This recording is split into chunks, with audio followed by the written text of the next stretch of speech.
GS world के online platform पे स्वागत, अभिनंदन और इस्तकबाल। सारे लोग फ्रेंड्स जल्दी से आ जाइए।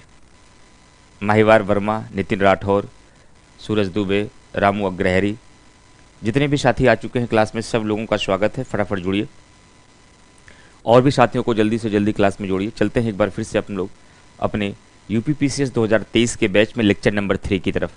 आज हम लोग को पहला टॉपिक जो हम लोग डील कर रहे थे, भारत संघ और उसका राज्य क्षेत्र यानी कि राज्यों का पुनर्गठन का लास्ट क्लास होगा। और हम आज दूसरे टॉपिक में एंट्री कर जाएंगे और भी शुरुआती दौर में हम फैक्चुअल इन्फॉर्मेशन वाले जो टॉपिक हैं, जहाँ से फैक्चुअल क्वेश्चन ज़्यादा बनते हैं, उसको कवर करने का प्रयास कर रहे हैं। राज्यों के पुनर्गठन के तुरंत बाद हम शुरुआत कर देंगे आज अनुसूचियाँ, भाग और स्रोत की, उसके बाद संविधान सभा के गठन की, तब उसके बाद अपने मेन टॉपिक में आएंगे प्रस्तावना, मूल अधिकार, निदेशक तत्व की तरफ। सभी लोग फटाफट जुड़िए और भी साथियों को जल्दी से जोड़िए, लिंक को शेयर कर दीजिए। आज मैंने वैसे कल कहा था कल लास्ट क्लास होगी, लेकिन एक क्लास का अवसर आपको और मिलेगा यूट्यूब पर। तो आज के बाद यूट्यूब पर कोई क्लासेस नहीं है, केवल ऐप पर आपकी क्लासेस होंगी। ठीक है, चलिए सब लोग फटाफट जुड़िए और भी साथियों को जल्दी से क्लास में जोड़ लीजिए आप लोग।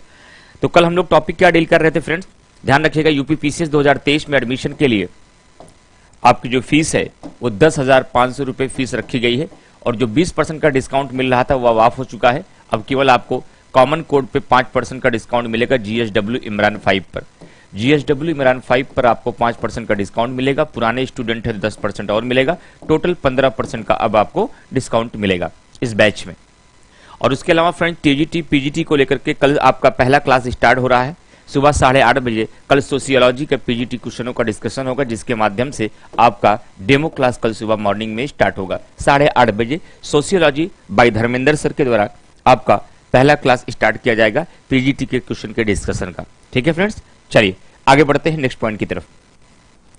अब हम लोग सीधा क्लास में चलेंगे और क्लास में फ्रेंड्स आज हमारा लेक्चर नंबर 3 है और आज यूट्यूब पे लास्ट क्लास है। तो जो भी बच्चे यूपीपीसीएस 2023 में एडमिशन लेना चाहते हो, सारे बच्चे एडमिशन ले लीजिए, क्योंकि अब क्लास केवल उन्हीं बच्चों को मिल पाएगी जो हमारे ऐप के स्टूडेंट होंगे, यानी जिनका रजिस्ट्रेशन हो चुका है, यानी जिसकी फीस जमा हो चुकी है, जिन्होंने अपना एडमिशन ले लिया है। उसके अलावा सीसेट का भी बैच स्टार्ट कर दिया गया है।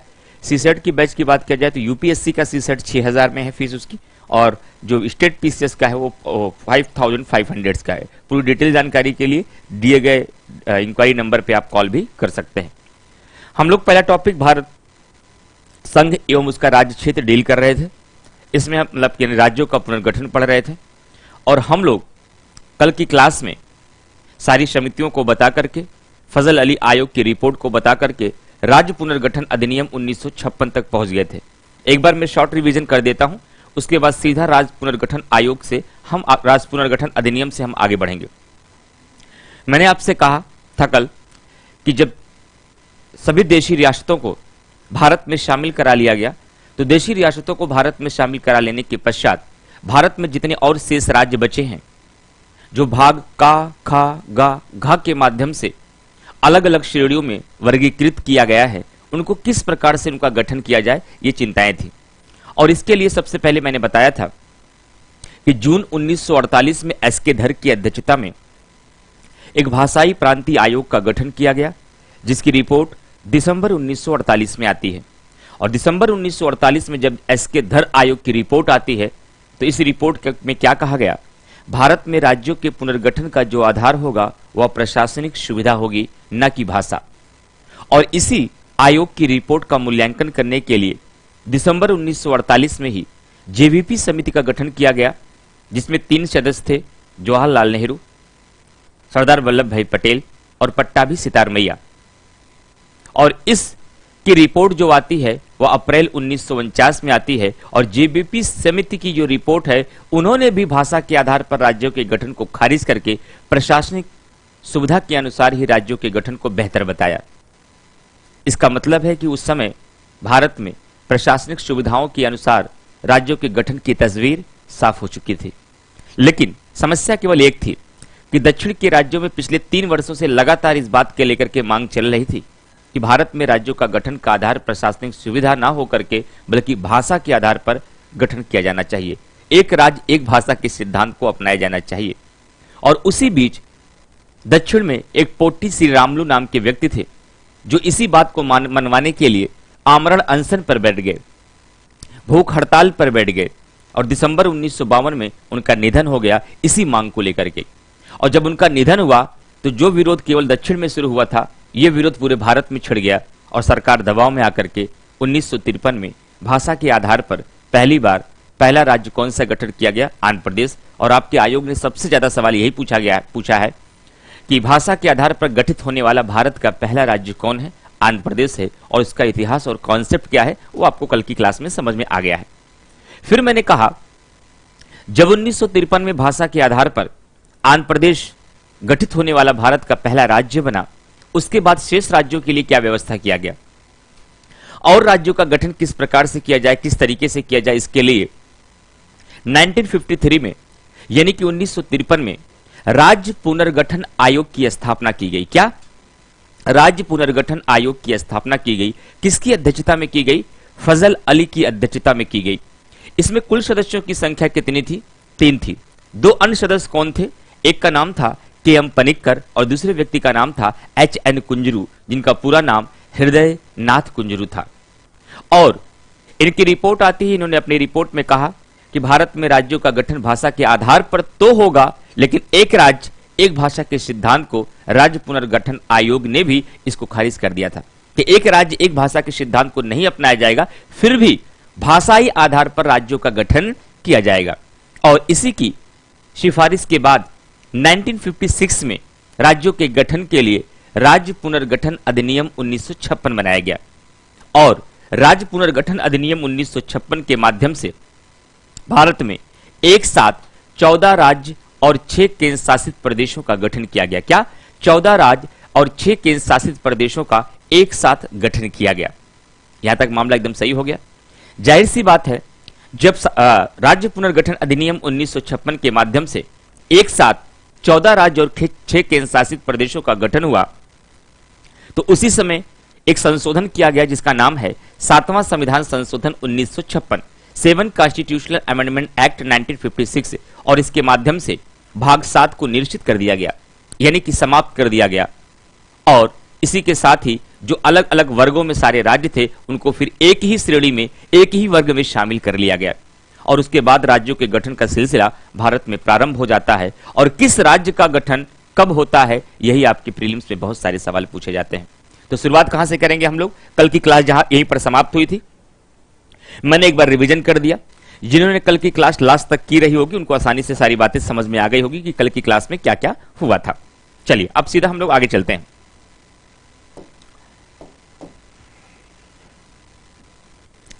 तो ध्यान रखिएगा,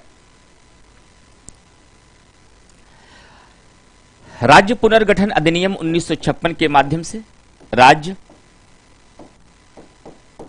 पुनर्गठन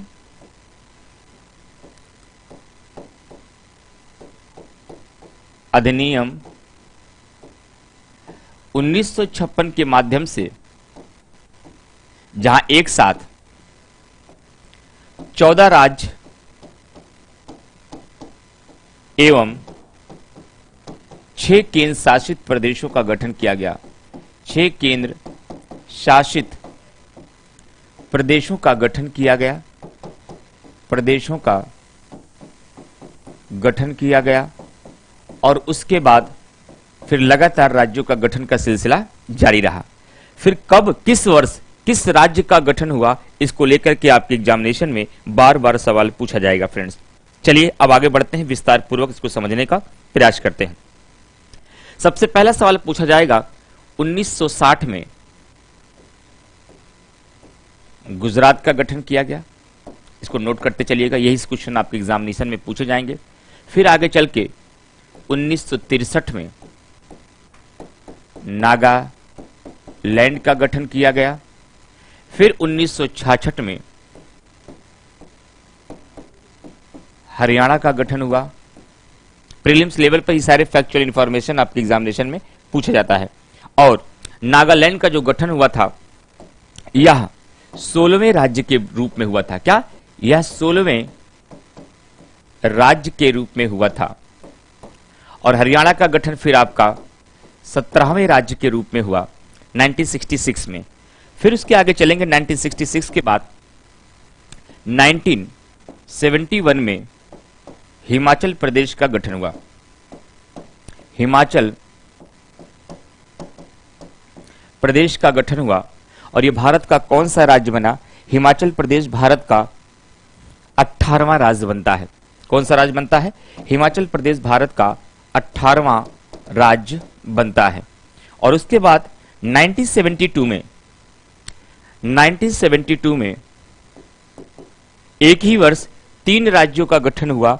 क्रमशः अगर मैं बात करूं तो इस समय आप ध्यान रखिएगा, मणिपुर, त्रिपुरा और मेघालय। क्या? मणिपुर, त्रिपुरा और मेघालय राज्य का गठन किया गया। मेघालय राज्य का गठन किया गया, जहां एक और मणिपुर का 19वें राज्य के रूप में, त्रिपुरा को 20वें राज्य के रूप में और मेघालय को 21वें राज्य के रूप में इसका गठन किया गया। कौन से राज्य के रूप में? 21वें राज्य के रूप में गठन किया गया। संख्या तो मैं आपको जानकारी के लिए बता दे रहा हूं, हो सकता है कभी एग्जामिनेशन में ऐसा पूछ लिया जाए, लेकिन विगत परीक्षाओं में अगर आप देखेंगे तो ज्यादातर सवाल यहां से पूछे गए हैं कि गुजरात का गठन कब हुआ, नागालैंड का गठन कब हुआ, हरियाणा का कब हुआ, हिमाचल प्रदेश का कब हुआ और मणिपुर का, त्रिपुरा और मेघालय का कब हुआ। कई बार तो इसे मिलान करने के लिए एग्जाम में आ जाता है। एक साथ सभी राज्यों को दे दिया जाता है बाईं तरफ कुछ आपको सन दे दिए जाते हैं, नीचे कूट के माध्यम से एग्जामिनेशन में मिलाने के लिए भी सवाल ये आ जाता है। 1972 के आगे चलेंगे तो हम एक नए राज्य की तरफ चलेंगे, इसको आप नोट कर लीजिए और इसका स्क्रीनशॉट ले लीजिए ताकि मैं आगे बढ़ पाऊं और फिर सिक्किम राज्य के बारे में आपको बता पाऊं। चलिए,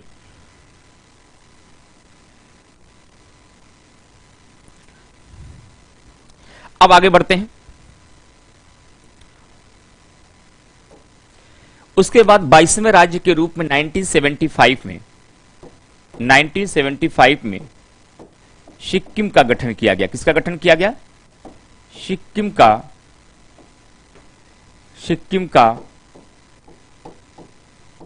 गठन किया गया। लेकिन यहां पर एक बात ध्यान रखना है, ये कौन से राज्य के रूप में इसका गठन हुआ? 22वें राज्य के रूप में। यह सवाल एक बार पूछा भी गया है। 22वें राज्य के रूप में भारत को सिक्किम का गठन किया गया। जैसा कि आपको पता है कि सिक्किम भारत का हिस्सा नहीं रहा, एक देशी रियासत के रूप में रहा। यहां पे चोग्याल वंश का शासन था। चोग्याल वंश का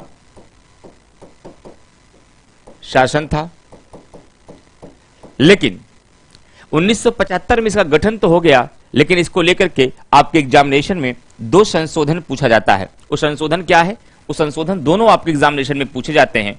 एक संशोधन है 35वां संविधान संशोधन 1974, ये सिक्किम से ही संबंधित है। 35वां संविधान संशोधन 1974 और उसके बाद 36वां संविधान संशोधन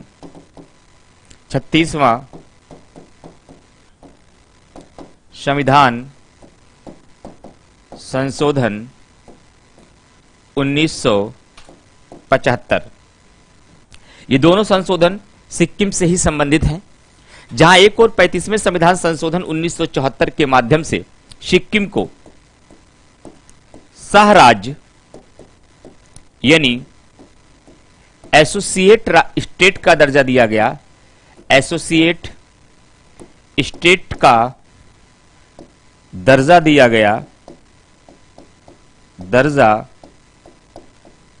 गया।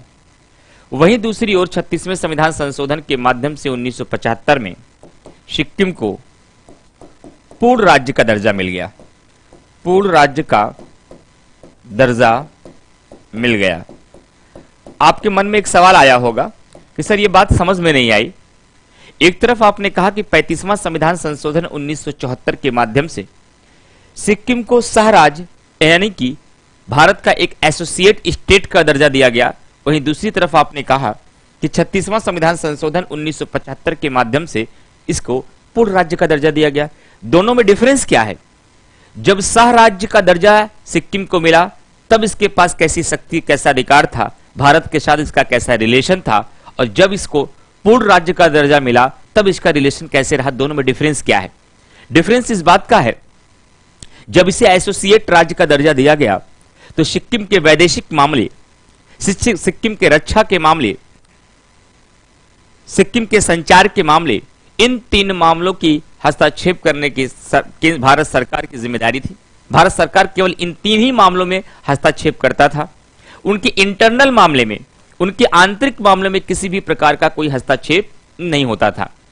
इसका मतलब वो इंटरनल फैसला लेने के लिए स्वतंत्र थे, जबकि जो कोई पूर्ण राज्य होता है, पूर्ण राज्य के संबंध में भारत संघ उनके लिए बाह्य और आंतरिक दोनों सुरक्षा की जिम्मेदारी लेता है और दोनों मामलों में हस्तक्षेप की नीति अपना सकता है।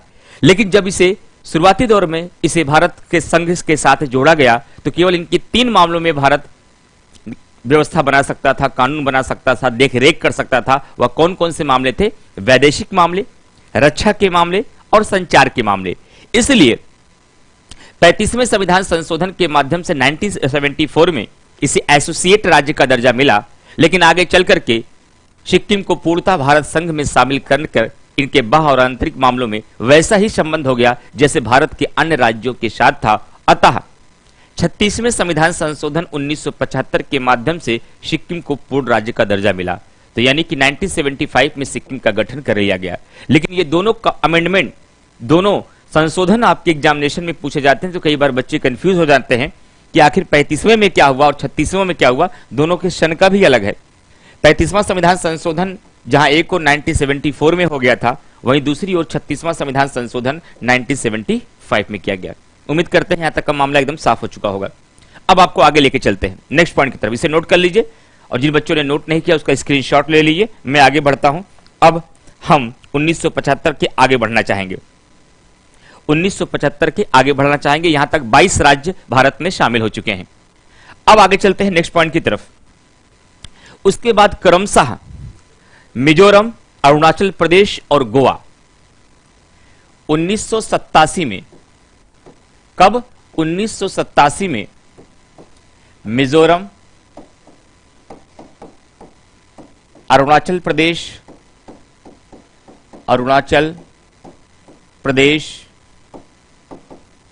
एवं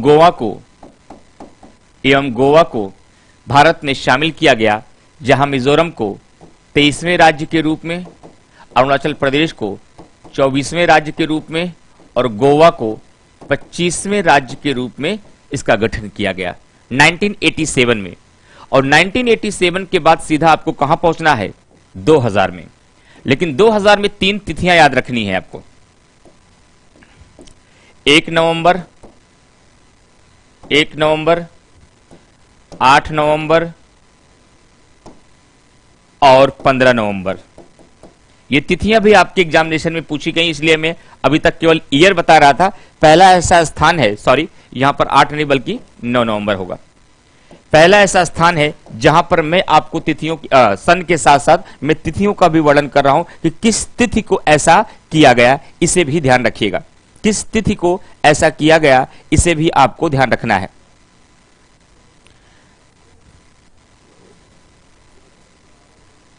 चलिए अब ध्यान रखिएगा, जहां 1 नवंबर को छत्तीसगढ़ का गठन किया गया,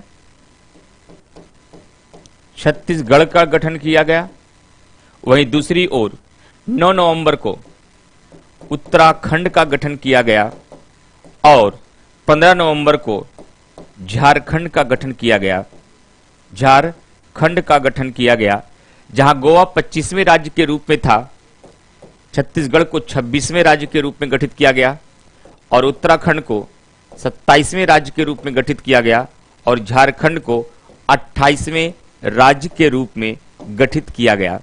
लेकिन यहां एक सवाल आपसे और भी पूछा जा सकता है कि कभी कभी हो सकता है पूछ ले कि छत्तीसगढ़ को कहां से अलग किया गया। तो ध्यान रखिएगा, छत्तीसगढ़ को मध्य प्रदेश से अलग किया गया। ये क्वेश्चन हो सकता है आपके एग्जामिनेशन में कभी कभी पूछ लेता है। मध्य प्रदेश से अलग किया गया, अलग किया गया। उत्तराखंड को उत्तर प्रदेश से अलग किया गया, उत्तर प्रदेश से अलग किया गया, अलग किया गया और झारखंड को बिहार से अलग किया गया, बिहार से अलग किया गया। और इस प्रकार 15 नवंबर तक 28 राज्य भारत में शामिल हो चुके थे और उसके बाद 2 जून 2014 को भारत में 29वें राज्य के रूप में तेलंगाना का गठन किया गया, तेलंगाना का गठन किया गया। और ये कहां से अलग होकर बना? आंध्र प्रदेश, आंध्र प्रदेश से अलग किया गया, अलग किया गया। उम्मीद करते हैं 29 राज्य तक आप भारत का इतिहास समझ गए होंगे, किस प्रकार से राज्यों का गठन भारत में किया गया। आपने देखा जहां एक तरफ 1987 में मिजोरम को 23वें राज्य के रूप में, अरुणाचल प्रदेश को 24वें राज्य के रूप में, गोवा को 25वें राज्य के रूप में गठित किया गया, वहीं सन 2000 में एक ही वर्ष 3 अलग अलग तिथियों में 1 नवंबर, 9 नवंबर और 15 नवंबर, मैंने इसकी तिथि को जानबूझकर मेंशन किया है क्योंकि आयोग के द्वारा एक बार सवाल पूछा गया है, तो भविष्य में भी ऐसा सवाल पूछा जा सकता है। तो 1 नवंबर को जहां छत्तीसगढ़ को 26वें राज्य के रूप में मध्य प्रदेश से अलग करके गठित किया गया, वहीं 9 नवंबर को उत्तराखंड को 27वें राज्य के रूप में उत्तर प्रदेश से अलग करके गठित किया गया और 15 नवंबर को झारखंड को 28वें राज्य के रूप में बिहार से अलग करके गठित किया गया और 2 जून 2014 को 29वें राज्य के रूप में तेलंगाना का गठन आंध्र प्रदेश से अलग करके किया गया। यहां तक का मामला एकदम साफ हो गया। इसका मतलब यह हुआ, स्क्रीनशॉट ले लीजिए, इसका स्क्रीनशॉट ले लीजिए आप लोग। चलिए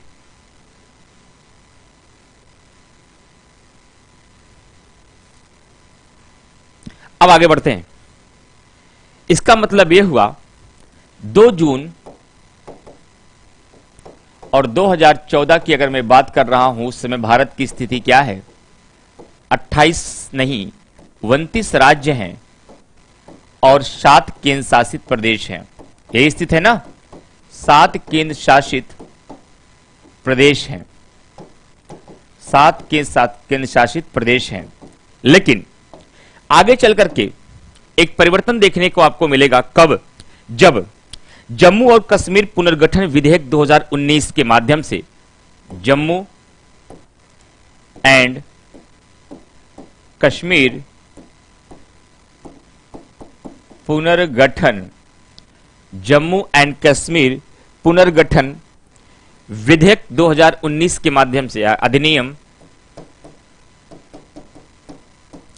2019 के माध्यम से जब जम्मू एंड कश्मीर को 2 केंद्र शासित प्रदेशों में विभक्त कर दिया गया। कौन कौन से? एक जम्मू एंड कश्मीर और दूसरा आपका हो गया लद्दाख। और जहां एक तरफ जम्मू एंड कश्मीर विधानसभा वाला केंद्र शासित प्रदेश बना, विधानसभा वाला केंद्र शासित प्रदेश बना, वहीं लद्दाख बगैर विधानसभा वाला, बगैर विधानसभा वाला केंद्र शासित प्रदेश बना। और जम्मू एंड कश्मीर के प्रथम उपराज्यपाल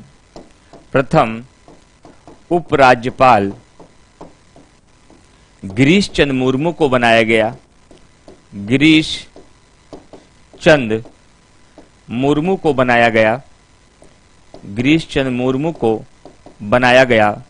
वहीं दूसरी ओर लद्दाख का प्रथम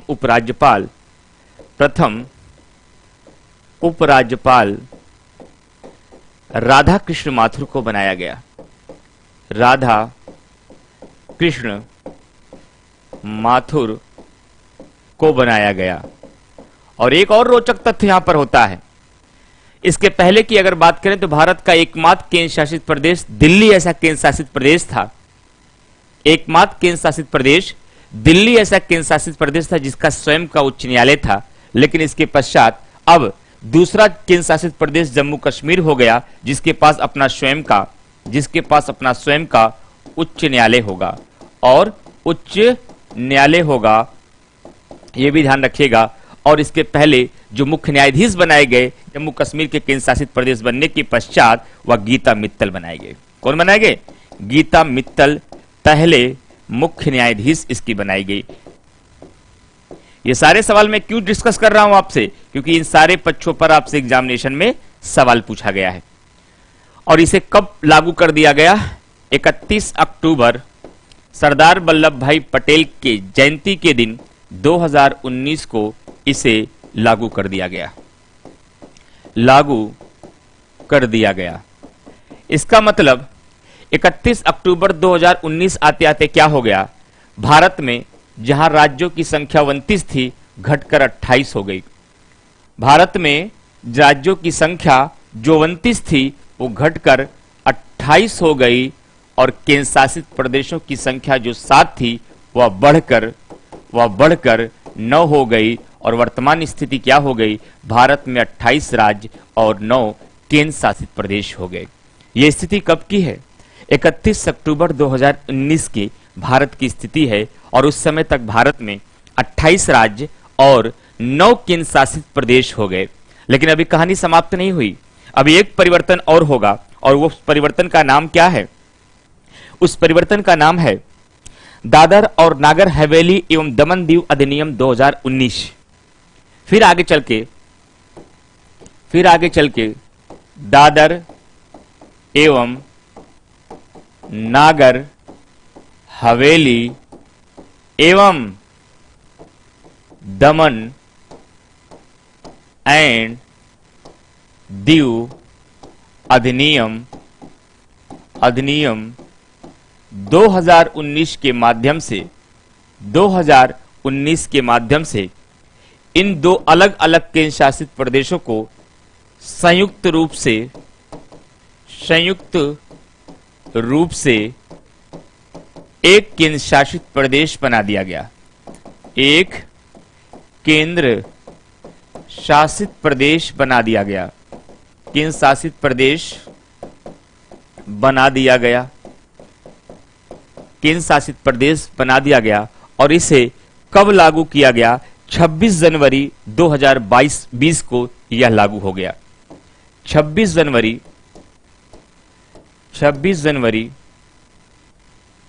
2020 को इस अधिनियम को लागू कर दिया गया। क्या कर दिया गया? लागू कर दिया गया। जब लागू कर दिया गया तो परिणाम क्या हुआ इसका? जब इस अधिनियम को लागू कर दिया गया, अब भारत की स्थिति क्या हो गई? वर्तमान में भारत की स्थिति अब हो गई, क्योंकि जो केंद्र शासित प्रदेशों की संख्या 9 थी, अब घटकर एक बार फिर से 8 हो गई। और अभी हाल फिलहाल में आयोग के द्वारा सवाल भी पूछ लिया गया, वर्तमान में भारत में कितने राज्य और केंद्र शासित प्रदेश हैं? तो इसकी बात किया जाए तो वर्तमान में भारत में राज्यों की संख्या 28 है और केंद्र शासित प्रदेशों की संख्या 8 है। ये आज का वर्तमान का सुव्यवस्थित भारत है, और ये 28 राज्य और 8 केंद्र शासित प्रदेश वर्तमान में विद्यमान है। जो कहानी हमने 15 अगस्त 1947 से शुरुआत की थी, जिसको 4 अलग अलग श्रेणियों में रखा गया था, जिस समय लगभग 552 देशी रियासतें भारत में विद्यमान थी, जो भारत की संपूर्ण भौगोलिक क्षेत्र का लगभग 40% थी। आज उस पूरे भारत के भीतर अब आप क्या देख रहे हैं? आज के दिनांक की अगर बात किया जाए, आज के तिथि की अगर बात किया जाए, तो आप ये पाते हैं कि वर्तमान स्थिति में भारत में कितने राज्य और केंद्र शासित प्रदेश हैं? 28 राज्य और 8 केंद्र शासित प्रदेश शामिल हो चुके हैं। तो यह है पूरा इतिहास। अब मैं उम्मीद करता हूं पूरा का पूरा राज्य आप समझ गए होंगे। एक बार मैं शॉर्ट रिवीजन कर देता हूं 1956 से। मैंने जो एक तरफ बताया कि राज्य पुनर्गठन अधिनियम 1956 के माध्यम से एक साथ, ये सवाल पूछा जाएगा, पहला सवाल, एक साथ भारत में 14 राज्य और 6 केंद्र शासित प्रदेशों का गठन किया गया। उसके बाद 1960 में गुजरात का,